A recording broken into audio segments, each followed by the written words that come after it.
El Valle Inquietante es una teoría que lleva mucho tiempo calando en el imaginario colectivo, lo cual me hizo preguntarme, ¿por qué le tenemos miedo a las cosas que tienen demasiada cercanía a nosotros mismos? O simplemente, ¿por qué intentamos siempre convertir un objeto, un robot, en algo que se asemeje a nosotros? Y lo entendí. Le tenemos tanto miedo a estar solos, y al parecer hemos aprendido que estamos solos en el universo. Pero, ¿y si no? ¿Qué pasaría si encontrásemos una raza alienígena más avanzada que nosotros y aparte aquellos alienígenas nos odian? All Tomorrows es un libro creado por el escritor turco C.M. Kouzman, el cual fue publicado el 4 de octubre del 2006. Sí, esta cosa tiene 17 años. La cual ha sido muy conocida por tu youtuber de evolución especulativa favorito. Y créeme cuando te digo que la conocí hace 3 años, pero nunca le había dado la oportunidad que se merece. Hasta hace 5 meses, en donde por fin me di el tiempo de leerlo. Pero bueno, sé que la mayoría de la gente estará preguntándose, ¿cuál es la historia que oculta este mundo? Pues bueno, la historia inicia con el ser humano teniendo problemas en su mundo natal, lo cual lo obliga a hacer algo con lo que es demasiado bueno: colonizar otro territorio y dejar el problema a otra persona. Pero bueno, la colonización de Marte se creía alcanzable en un par de décadas, pero el recorrido fue lento, en un bombardeo constante de microbios, los cuales al final formaron una atmósfera respirable. Muchas personas pudieron haber previsto que las primeras pisadas hubiesen sido por astronautas, pero no fue así. Aquellas pisadas que dominaron Marte fueron hechas por niños. Aquellos niños estaban pisando la última esperanza de la humanidad. Hermoso, ¿no? Acabamos de presenciar la unidad completa del ser humano y cómo ellos lograron derribar sus diferencias para un mundo, un universo mejor. O eso es lo que yo diría si no fuese por algo muy importante: la biología. Verán, por varios cientos de años Marte, aunque próspero, seguía siendo una colonia. Y como ya sabemos, eso nunca puede terminar bien. Marte siempre quedaba relegado y en la sombra de la Tierra, lo cual llevó a los marcianos a crear una identidad propia. Y así nacieron los marcianos americanos. Lo cual tenía sentido, ya que la diferencia entre estos dos planetas no era solamente política, sino también biológica, ya que la gravedad más ligera, junto con cambios cibernéticos, les daba una apariencia diferente, por así decirlo. Esto fue ignorado por un tiempo, lo cual claramente no iba a durar, ya que Marte logró superar a la Tierra en algún punto. Esto fue catastrófico, y junto con que la cultura marciana había empezado teniendo coros, películas y más, haciendo un llamado a la rebeldía, claramente la paz no iba a durar. Al final, la guerra terminó estallando. Los grandes pensadores y fantasiosos pensaron que la guerra interplanetaria sería un Star Wars, por así decirlo, lo cual sería lo más alejado a la realidad posible. En realidad, lo que pasó fue que la guerra se libró en cruentos enfrentamientos, terminando así con la no despreciable cantidad de 8 billones de vidas tomadas, lo cual empujó a los planetas a reconciliarse y hacer un sistema solar unido. Decidieron que no volvería a existir diferencia alguna entre ellos, lo cual se lo tomaron bastante en serio, dando así el nacimiento de una nueva raza, la cual se llamaba la gente estelar, seres superiores con inteligencia sin límites, todo a un módico precio de tu capacidad para reproducirte, lo cual, viendo que estás consumiendo mi contenido, creo que ni lo vas a necesitar, lo cual salió extremadamente bien. Verán, normalmente sería difícil convencer a la gente a que se esterilizaran y criaran a seres superiores, pero el dolor y el temor de una guerra a tal escala los llevó a aceptarlo más fácilmente. La gente de las estrellas se pusieron a la obra, ya que en unos cuantos milenios lograron conquistar todo el brazo estelar, haciendo que la raza lograra una época de oro, riquezas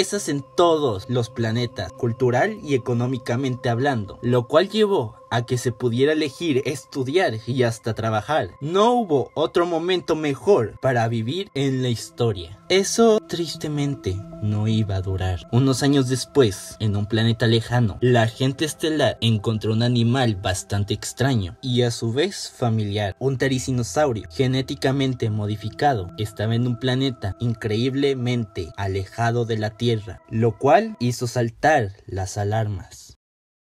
¿Qué pasaría si nos encontrásemos con una especie que fuese inteligente y que además aquellas criaturas tuviesen la capacidad de cambiar la genética de los animales terranos desde hace millones de años, antes de que siquiera apareciese la especie humana? Lo que estaba confirmado es que el encuentro se daría sí o sí. Se esperaba que el encuentro se diera pacíficamente, nada más alejado de la realidad. El encuentro se dio lo más catastrófico posible, ya que nos encontramos con una especie llamada los Q, los cuales eran una especie con casi 1000 millones de años de antigüedad, nómadas galácticos viajando de un brazo galáctico a otro, en migraciones que abarcaban eones, siendo maestros de la genética y la manipulación tecnológica, con la misión divina autoimpuesta de rehacer el mundo como bien les pareciere. Los humanos, con todas sus relevantes glorias, no eran más que una especie para jugar, retorcidos como su cuerpo mismo. En pocos miles de años llevaron al ser humano a la casi extinción total. La humanidad,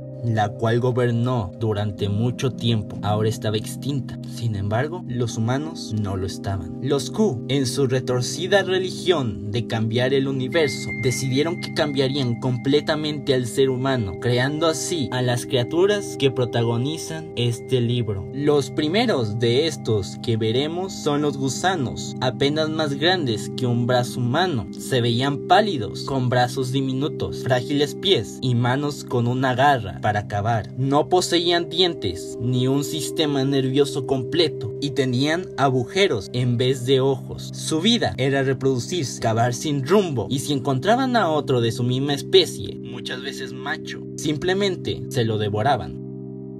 Los titanes son una especie más extraordinaria, ya que su mente no fue completamente distorsionada, lo cual, sumado con que aún conservaban sus pulgares oponibles y un labio alargado que parecía una trompa, no tomó mucho tiempo para que lograran despertar la conciencia. Tal vez la humanidad podría volver a renacer, si no fuese por una catastrófica edad de hielo que los extinguió a todos. Los depredadores eran bastante comunes entre los mundos de la humanidad, parecidos a vampiros, hombres lobos y duendes. Los dos tipos más comunes tenían dedos y pulgares modificados con garras afiladas como cualquier navaja moderna. El más eficiente logró avivar la chispa de la inteligencia. Los mantílopes se les fue dejada intacta la inteligencia, pero con un cuerpo incapacitado. Ellos solo podían llorar y anhelar la extinción. Afortunadamente, la selección hizo que su dolor fuese breve. En pocos cientos de años, se volvieron igual de inteligentes que un antílope moderno, silenciando su mundo para siempre.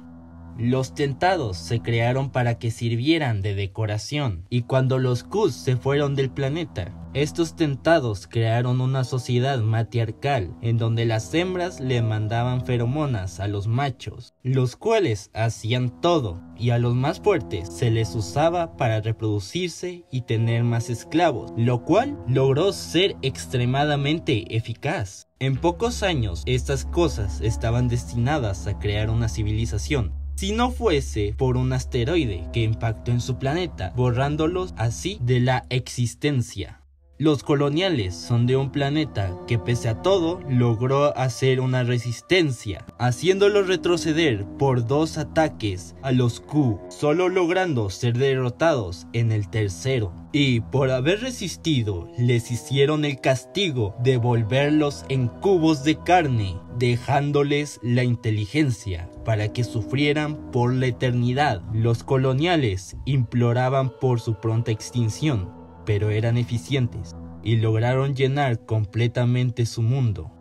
Los ladeados eran criaturas que los Q habían deformado grotescamente, los cuales se parecían a bocetos de las pesadillas más horribles de Picasso o Dalí, los cuales tenían la apariencia de seres aplastados, con 3 de sus 4 extremidades deformadas para que pudieran gatear. La cuarta era utilizada para transformar el entorno. Su cabeza fue deformada a tal punto que sería imposible pensar que eso alguna vez fue un ser humano. Los hedonistas eran mimados de los Q, creados para ser mascotas. Su vida estaba llena de excentricidades, a tal punto que solo se dedicaban a reproducirse. Cuando los Q se fueron, ellos se encontraron en un paraíso sin igual.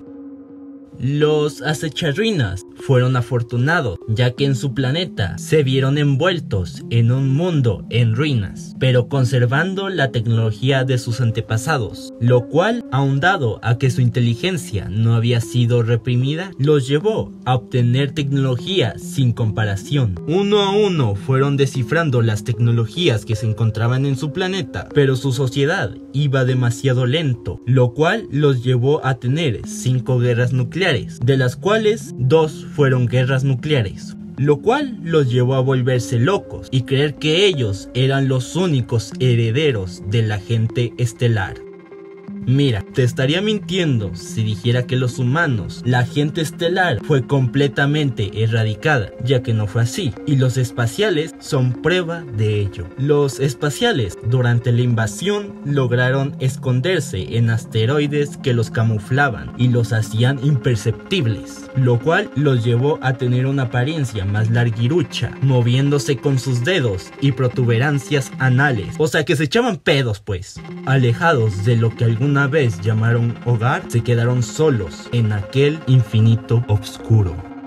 Los Q no podían dejar de migrar, su búsqueda iba más allá y tan pronto como llegaron, se fueron para no volver a ser vistos.